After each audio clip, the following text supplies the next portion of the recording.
हाँ तो देखिए, पिछले वाले क्लास में यानी कि पिछले वाले वीडियो में हमने देखा था कि जो एसिड और बेस है वो कितना स्ट्रॉन्ग होता है या वीक होता है। अब हम सॉल्ट्स के बारे में जानेंगे डिटेल में कि सॉल्ट्स का क्या क्या यूजेज होते हैं, वो क्या होता है। देखिए यहाँ पे है 2.4 मोर अबाउट सॉल्ट्स। तो एक फैमिली ऑफ सॉल्ट्स। अब सॉल्ट्स के फैमिली बहुत सारे होंगे, क्या क्या सॉल्ट से बनता है, इसलिए यहाँ पे दिया गया है कि फैमिली ऑफ सॉल्ट। तो हम जानते हैं कि जो सॉल्ट होता है, एक्चुअली जो सॉल्ट है वो होता क्या है, वो होता है NaCl। NaCl फॉर्म कैसे होता है, तो ये जो होता है फॉर्म हाइड्रोक्लोरिक एसिड और प्लस सोडियम हाइड्रोक्साइड, यानी कि HCl और प्लस NaOH। तो आप देखेंगे कि ये दोनों ही स्ट्रॉन्ग एसिड है और ये दोनों मिल करके क्या बना है, सॉल्ट बना है। दोनों ही स्ट्रॉन्ग एसिड है, ठीक है। तो एसिड और बेस और ये मिल करके क्या बन गया, NaCl, ठीक है। NaCl बना हुआ है यानी कि सोडियम क्लोराइड, और प्लस इसमें से क्या होगा, H2O बन जाएगा, है ना। यानी कि जो सोडियम क्लोराइड है, और ये सोडियम क्लोराइड क्या है, यही कॉमन सॉल्ट है जो हम अपने घरों में यूज करते हैं। pH ऑफ सॉल्ट, तो pH ऑफ सॉल्ट होता है क्या, यानी कि सॉल्ट का pH वैल्यू कितना होता है। तो सॉल्ट का जो pH वैल्यू होता है वो 7 होता है, ठीक है। लेकिन अगर जैसे इसका एसिडिक वैल्यू पता किया जाए तो 7 से कम होगा। अगर एसिडिक वैल्यू बेसिक अगर इसकी वैल्यू तो 7 से ज़्यादा होगा, ठीक है। लेकिन जो सॉल्ट होता है, कॉमन सॉल्ट जो हम यूज करते हैं, उसका pH वैल्यू जो होता है वो 7 होता है, ठीक है। ये दोनों ही स्ट्रॉन्ग एसिड से बनता है, लेकिन जब जो सॉल्ट होता है वो आपका न्यूट्रल होता है, यानी कि उसकी जो pH वैल्यू है वो 7 होता है, ठीक है। आगे देखते हैं कि chemicals from common salt. Common salt से क्या क्या बनते हैं। तो कॉमन सॉल्ट से सोडियम हाइड्रोक्साइड बनता है। देखिए कैसे बनता है। जो सोडियम क्लोराइड है वो सोडियम क्लोराइड का सॉल्यूशन लिया जाता है और उस सॉल्यूशन में इलेक्ट्रोलिसिस यानी कि इलेक्ट्रिसिटी को फ्लो कराया जाता है, ठीक है। तो 2NaCl यानी कि NaCl सोडियम क्लोराइड का सॉल्यूशन लेकर के उसमें थोड़ा वाटर होता है, वाटर मिला दिया जाता है और फिर उसमें बनता क्या है, NaOH, क्लोरीन बनता है, हाइड्रोजन गैस बनता है, ठीक है। और क्लोरीन गैस यहाँ पे भी गैस ही बनता है। देखिए इसको मैं थोड़ा एक डायग्राम है जो कि आपके बुक में दिया गया है उससे मैं बताता हूँ। ये एक्चुअली एक सॉल्यूशन है NaCl का, सोडियम क्लोराइड का। तो उसमें दो चीज़ें लगाई होती हैं, एक तो कैथोड होता है और एक एनोड होता है। कैथोड नेगेटिव और जो एनोड होता है वो पॉजिटिवली चार्ज होता है ना, और कैथोड होता है वो नेगेटिवली चार्ज होता है। तो चूंकि H2 है वो यहाँ पे पॉजिटिवली चार्ज है, तो इसलिए वो कैथोड पे आकर के जमा हो जाएगा, यानी कि कैथोड के पास उसको एक्सट्रैक्ट कर लिया जाएगा। और जो एनोड है, एनोड के पास क्लोरीन आ जाता है, ठीक है। और फिर इससे जो NaOH है, सोडियम हाइड्रोक्साइड है, उसका भी हमें सॉल्यूशन मिल जाता है, ठीक है। H2 किससे बना है, NaCl से। सोडियम क्लोराइड जो सॉल्यूशन है, जो विलयन है, उससे हमें मिला, यानी कि नमक जिसको हम लवण कहते हैं, सॉल्ट है। अब देखिए जो H2 मिलता है, H2 मिला, क्लोरीन मिला। क्लोरीन चूंकि एनोड पे आएगा क्योंकि क्लोरीन क्या होता है, ये नेगेटिवली चार्ज है, इसका नेगेटिव आयन होता है, तो इसीलिए ये एनोड पे आकर के मिल जाएगा हमें। और जो H2 है वो पॉजिटिवली है, इसलिए कैथोड पे मिलेगा।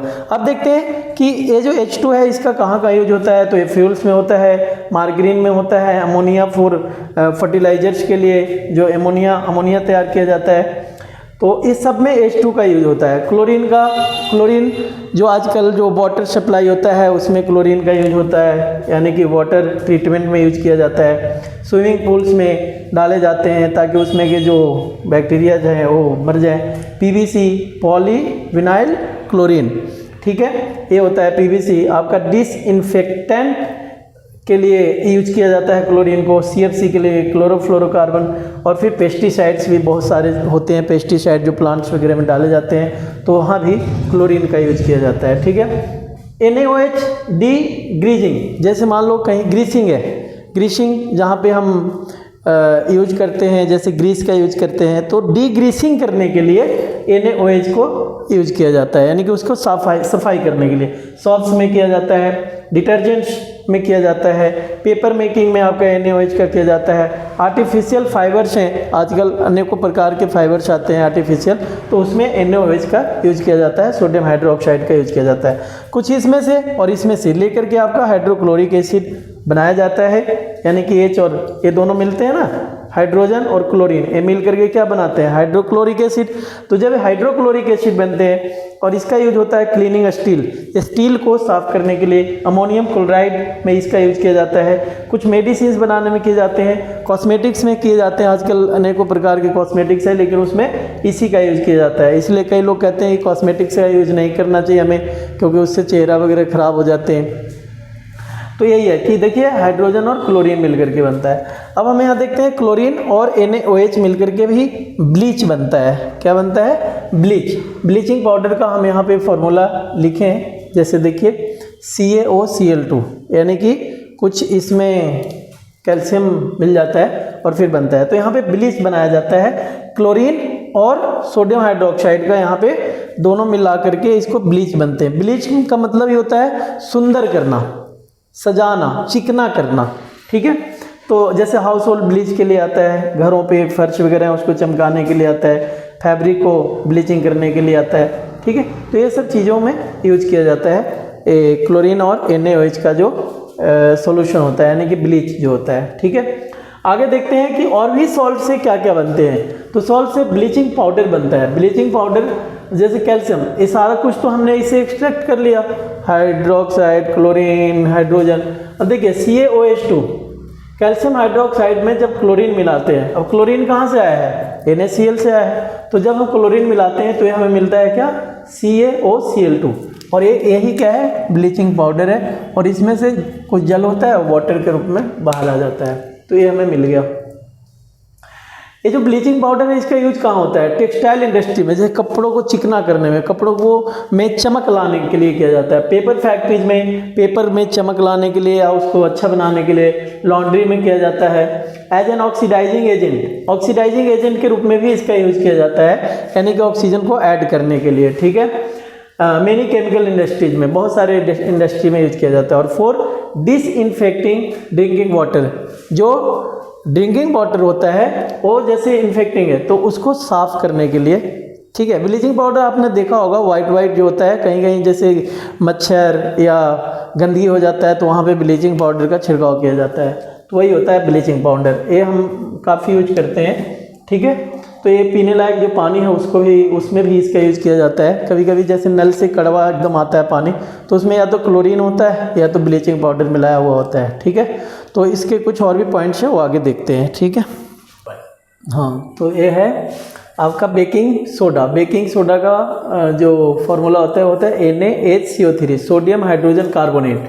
सोडियम हाइड्रोजन कार्बोनेट बनता कैसे है, जब सोडियम क्लोराइड को, यानी कि नमक को, सॉल्ट को क्या करते हैं, पानी के साथ, वाटर और कार्बन डाइऑक्साइड और ये क्या है NH3, ये जब हम मिलाते हैं, इस सबको एक साथ सॉल्यूशन में मिला करके और फिर वो ऐसे नहीं, मतलब इलेक्ट्रोलिसिस के द्वारा बनता है, तो हमें मिलता है NH4Cl, ठीक है, और NaHCO3, ये बन जाता है, हमें मिल जाता है sodium hydrogen carbonate, baking soda.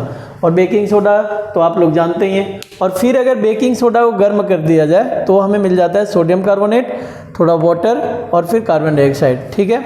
तो इसका उल्टा, जब हम सोडियम कार्बोनेट के गर्म करते हैं। बेकिंग सोडा का यूज कहाँ है, तो ये तो सबको पता है, हम अपने घरों में भी यूज करते हैं, ठीक है। इसका जो यूज होता है, जैसे बेकिंग पाउडर बनाने के लिए, टार्ट्रिक एसिड बनाने के लिए किया जाता है, ठीक है।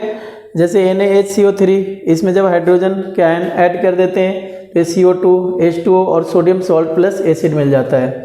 इंग्रेडिएंट्स इन एंटासिड, एंटासिड है कुछ, एंटासिड होता है, एंटासिड में इंग्रेडिएंट्स के रूप में यूज किया जाता है बेकिंग सोडा का। और सोडा एसिड फायर एक्सटिंग्विशर के रूप में भी यूज किया जाता है, ठीक है। वॉशिंग सोडा Na2CO3 10H2O, तो ये जो है आपका बनता कैसे है वॉशिंग सोडा, तो Na2CO3 को जब सोडियम कार्बोनेट को इसमें वाटर के 10 मोलेकुल ऐड कर दिए जाते हैं तो बन जाता है Na2CO3 10H2O। ठीक है, ये वॉशिंग सोडा का फॉर्मूला होता है, ये आपको याद करने हैं, पेपरों में ये सारे ऐसे ही पूछा जाता है फॉर्मूला। तो सॉप एंड पेपर इंडस्ट्री में इसका यूज किया जाता है। Sodium compound such as borax, borax में इसका यूज किया जाता है वॉशिंग सोडा का। आपका sodium carbonate can be used as a cleaning agent for domestic purpose, domestic purpose के लिए भी यूज किया जाता है क्लीनिंग एजेंट के रूप में। और it is used for removing permanent hardness of water, यानी कि ये जो है वाटर में जो हार्डनेस होता है, यानी कि जो कहते हैं ना, हाँ कठोरता होता है, उसको जल की कठोरता को कम कर देता है। और अब हम आगे देखेंगे कि are the crystals of salt dry, तब नहीं, एक क्रिस्टल जो सॉल्ट के क्रिस्टल होते हैं वो ड्राई नहीं होता है, नॉट ड्राई, ये ड्राई नहीं होता। ठीक है, इसमें अब देखिए प्लास्टर ऑफ पेरिस, जैसे जिप्सम है 373 केल्विन पे जब हम जिप्सम को गर्म करते हैं तो हमें प्लास्टर ऑफ पेरिस मिलता है। ठीक है, जब जिप्सम को पता ही है क्या होता है, ये जो सीमेंट है, जो सीमेंट एक दूसरे से अट्रैक्ट होते हैं, चिपकते हैं, उसमें जिप्सम ही होता है। ठीक है, और प्लास्टर ऑफ पेरिस तो आपको पता ही है क्या होता है, जैसे ऊपर में देखेंगे छत पे या दीवारों पे प्लास्टर ऑफ पेरिस, या डॉक्टर लोग इसका यूज़ करते हैं। तो ये बनता है CaSO4 हाफ H2O, ये प्लास्टर ऑफ पेरिस है। और जब इसमें वाटर की मात्रा थोड़ा और मिला दें तो बन जाता है जिप्सम। और जिप्सम को जब गर्म कर दें तो उसमें से जो वाटर मोलिकुल्स हैं कुछ कम हो जाएंगे, तो हमें प्लास्टर ऑफ पेरिस मिल जाएगा। तो इस तरीके से इस चैप्टर में सारी चीज़ें पढ़नी थी, हमने पढ़ लिया है। हमारा काम पढ़ाना है, आपको समझना है, ये आपकी जिम्मेवारी है कि आप समझें। अगर नहीं समझ में आता है, कोई प्रॉब्लम है, तो आप कमेंट बॉक्स में कमेंट करके हमें बताएं। ठीक है, मैं कोशिश करूँगा कि उसे दूर करें। ठीक है, आपकी समस्या को दूर करूँ। थैंक यू वेरी मच, बहुत बहुत धन्यवाद।